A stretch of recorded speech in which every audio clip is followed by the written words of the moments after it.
Hi, it's Gab with our first review of 2010, which is of Daybreakers, the latest vampire movie, but not your teen angst vampire movie. This is more gore, definitely more of an adult, and slightly unique new direction for the vampire genre.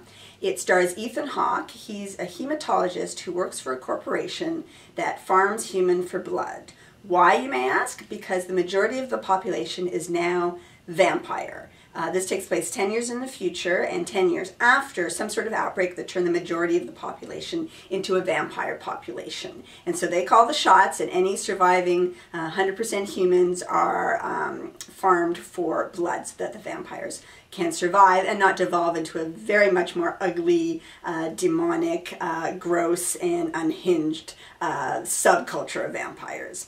So unfortunately, they think they're going to run out of blood in a month, and so that ramps up the plot and the action towards Ethan Hawke's character trying to find a substitute and or cure, and his motives are also moral in the sense that he is sympathetic to surviving humans and he himself wants a cure for his condition.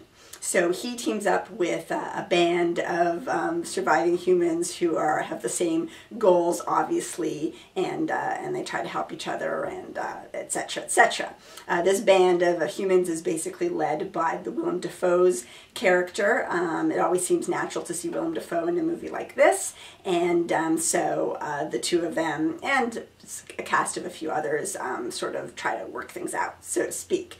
Very gory action, and some interesting pseudo-social commentary directions, and some just interesting vampire society directions, imagining if vampires were the dominant species and how they would live their lives. There's some touches to that story that are quite interesting and funny. So there's some things to be said for what this film has to offer in terms of in those parts of the story.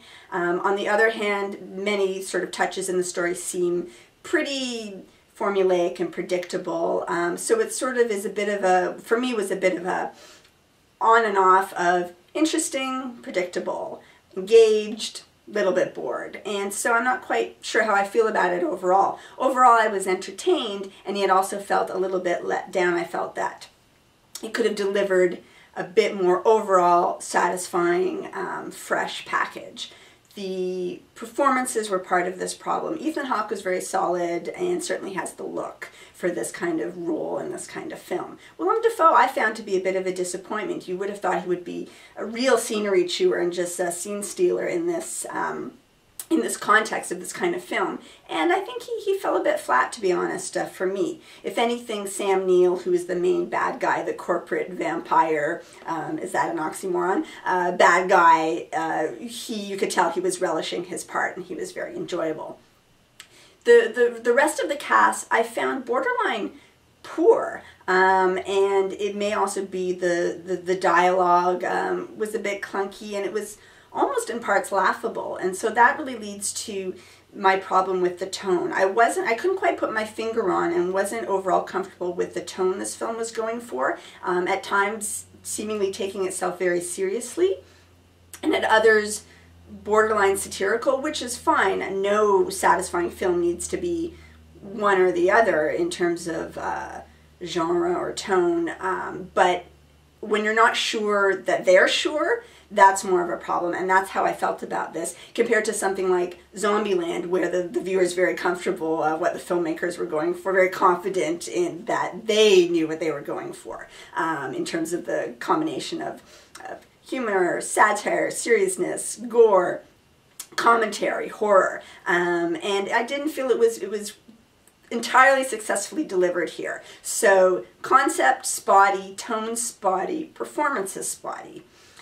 Overall, entertaining, a fun night at the movies, especially if you like this genre, and particularly if you're a connoisseur of nice art direction and creative production design, feast for the eyes on the big screen, and lots of fun little details and loving touches, obviously, by the filmmakers who have been working on this pet project, I understand, for many years, and that comes through. But ultimately, not entirely satisfying. I would say definitely rental, but you know, decide for yourselves. Either way, always watch our gab'n'dad reviews, and thanks for watching this one. It's time for gab'n'dad's January DVD giveaway. I just reviewed Daybreakers starring Ethan Hawke, so this month's DVD pick is Ethan Hawke related. It is Training Day, starring Ethan Hawke. Pretty good movie. Also starring a pretty good actor called Denzel Washington, and he also has a sort of a supernatural action movie coming out in January, Book of Eli. So it's two for one there. Two interesting movies in January, and one great DVD pick by gab'n'dad, and you could win it if you're a subscriber. If you already are, good choice. If you're not, please subscribe to gab'n'dad. By the end of January, we'll pick a name at random from our database of subscribers. So you should be one of those subscribers, and you could be the one winner of this DVD of Training Day. That's our January giveaway. Please keep watching gab'n'dad for more giveaways and, of course, more awesome reviews.